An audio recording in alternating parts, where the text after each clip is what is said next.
You know who it is, your man, the horror flick, digger ditch, Super 6, Big Mitch. And I'm kicking in doors with those three O's, and I'm bringing 28s, 101s because we Vegas sons, the metals. You already know where I'm going with this, right? Mr. Ha Hood. Yeah, I'm on them things, man. Forevermore, man. It don't change, man. Yeah, no, I'm just playing. Bo, welcome to Vegas Chronicles, man, with the host, the horror flick, Big Mitch from Super 6. And today, like every other day, I answer questions. But before I do that, let me say something to this.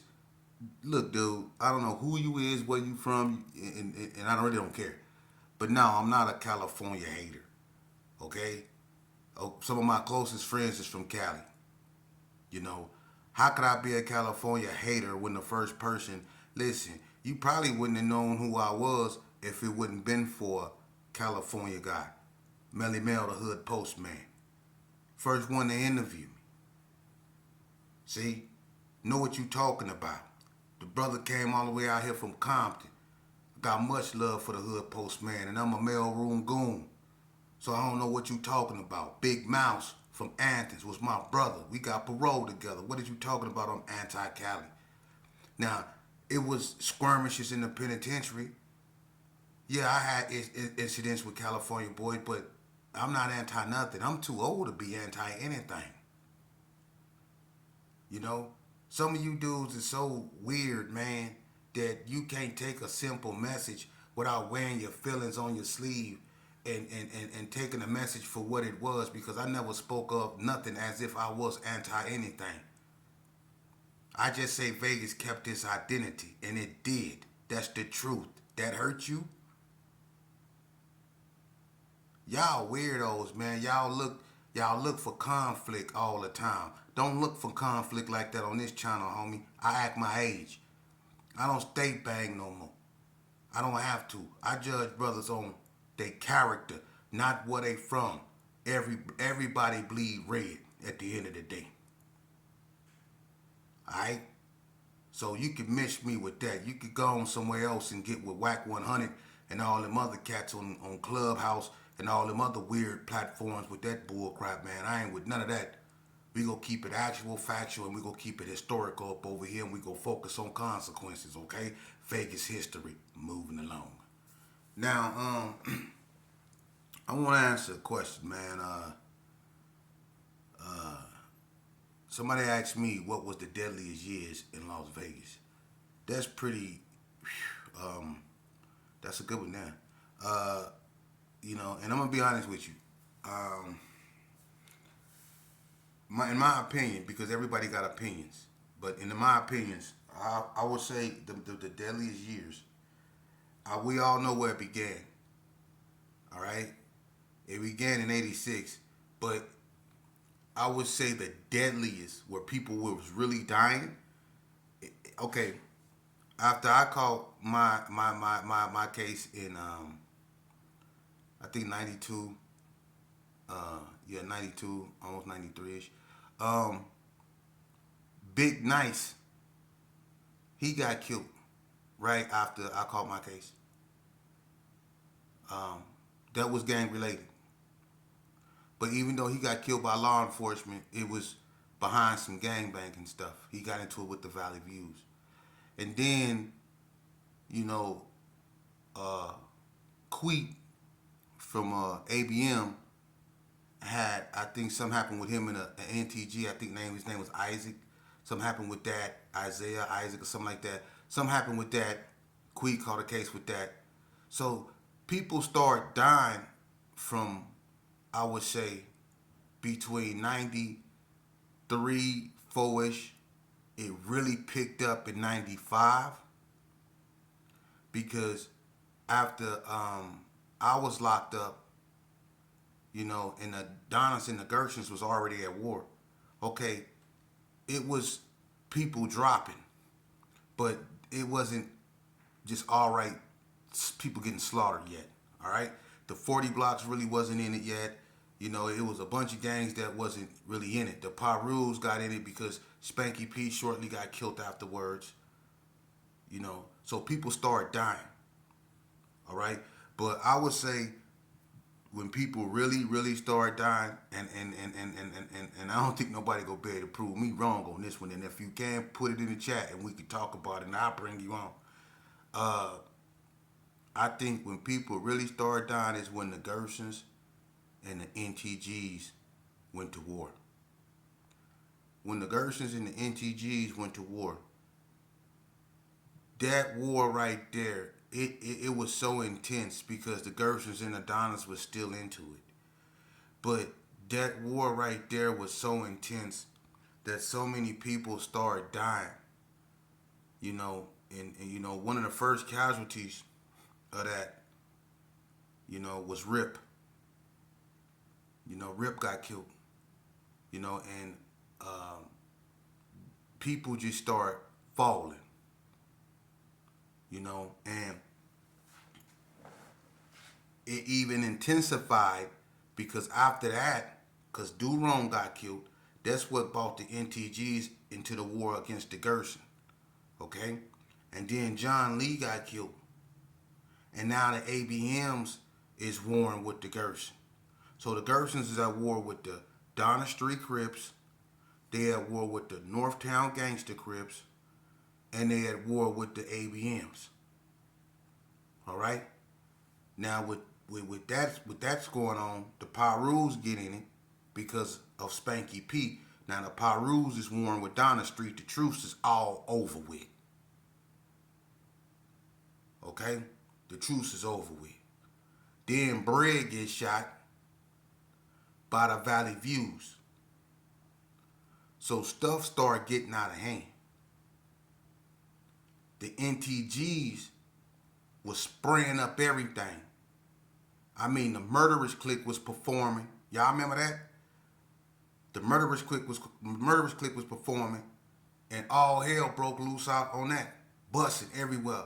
Bone Thugs and Harmony and Easy E them came out here. I think the Valley High School, and I think Lil Fade took the microphone and swung the microphone in the crowd and bust the girl in the head with the microphone, and all hell broke loose at the concert. You know what I'm saying? I think they caught Top Cat and had Top Cat out there looking like Martin when he fought Tommy Hearns. You know what I mean? It was crazy. You know what I'm saying? It was ugly out there, man. And that's when my cousin, people was getting popped, shot, knocked down. So I would say the deadliest years was between, I would say it started in like 90. Well, when I caught my case, that's what kind of broke the truce. But when the Gersons and the Donnas went to war, the Donnas and the Gersons was going back and forth, but they wasn't knocking each other down because the second casualty, to that after I went to jail was, I think, Fat Man at Lorenzi Park. Fat Man got killed at Lorenzi Park, but it wasn't just bodies dropping. That didn't really start happening until them NTGs got in it and them ABMs got in it.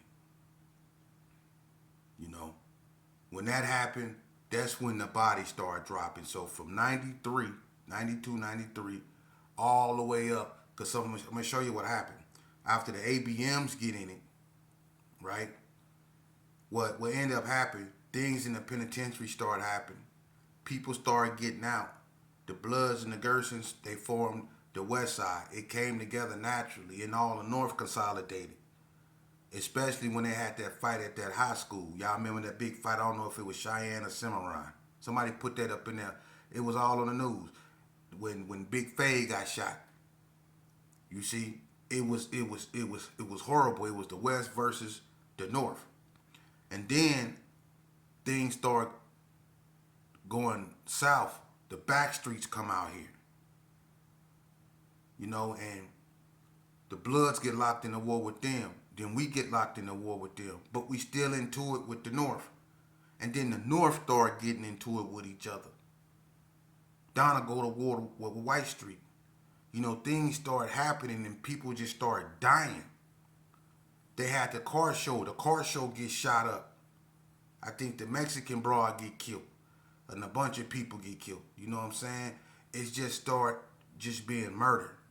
You know, so from I'll say '93 to the year 2003 to they indicted the '60s, because even though we had all these gangs going to war, you know, when the Gersons in the '60s went to war, that was like a war like no other. Because between that war, I had a newspaper at NSP, and they said between Martin Luther Martin Luther King and Kerry, and they had the area, and they had each spot where somebody got killed. Okay, and it was 26 people, and that was just between the Gersons and the '60s. 26 people, deacons, all kind of people got killed in that war. And that war didn't end until the Fed swooped the '60s up in 2003. But between 93 and 2003, then was Vegas' most deadliest years. Because between that time right there, we basically wiped ourselves out to the point to where, I mean, look around. Look around. We really wiped. If them listen, say what you want to say. If them feds didn't come in and swoop up them '60s, think about how many people would have still been dying. Think about it. Between '93 and 2003, so many people died. Then was Vegas' deadliest years. That generation right there, which is like third generation, that generation right there, that was the most listen, the most deadliest years. I look after that. Look, I know about hybrid gangs, and I know about click banging, and I know they have their history, and I know a lot of youngsters died click banging and as results of hybrids. But I promise you, listen to me. Look in the archives. Do your homework if you don't believe me. Between '93 and 2003, when they indicted them '60s, look how many people died. That's just 10 years.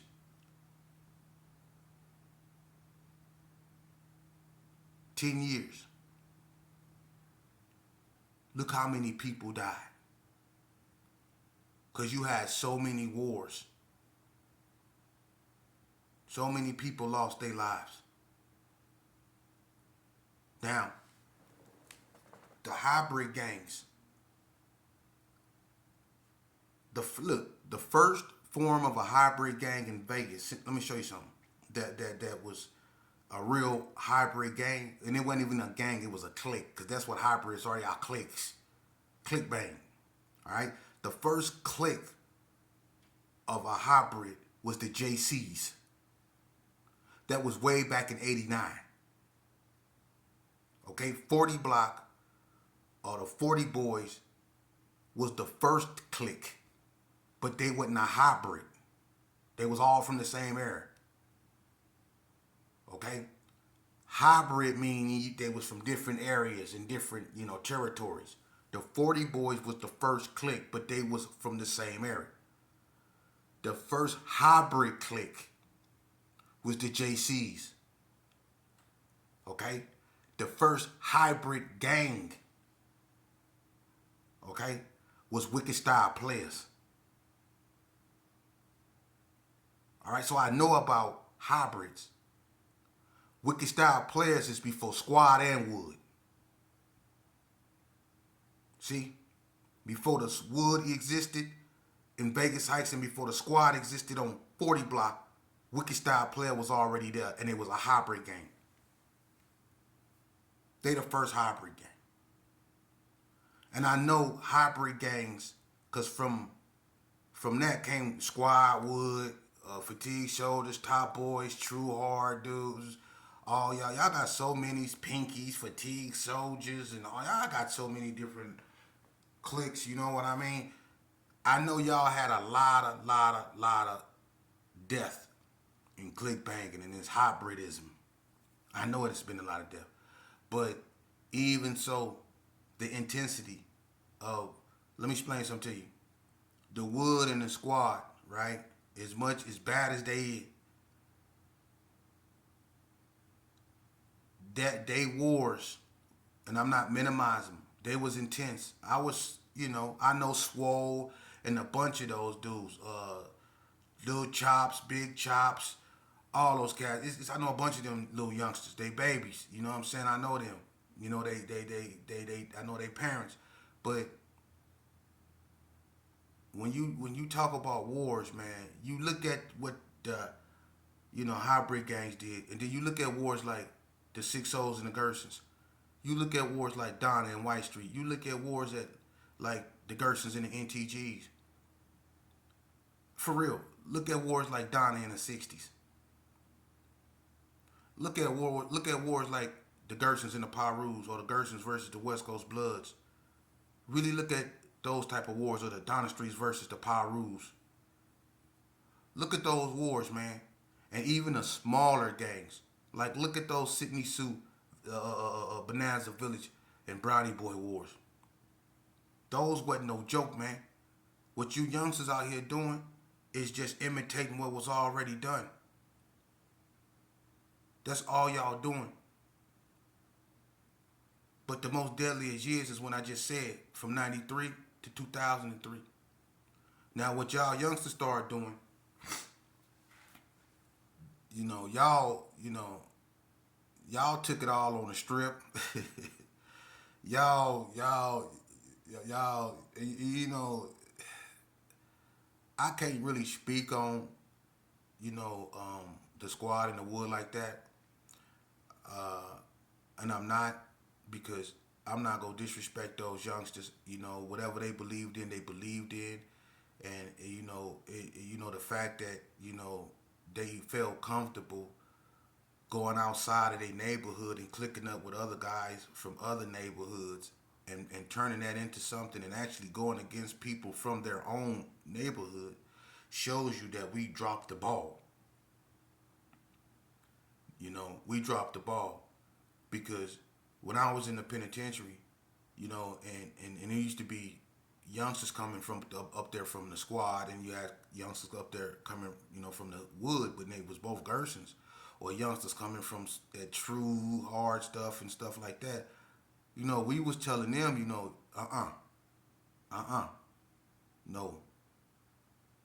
ain't none of that.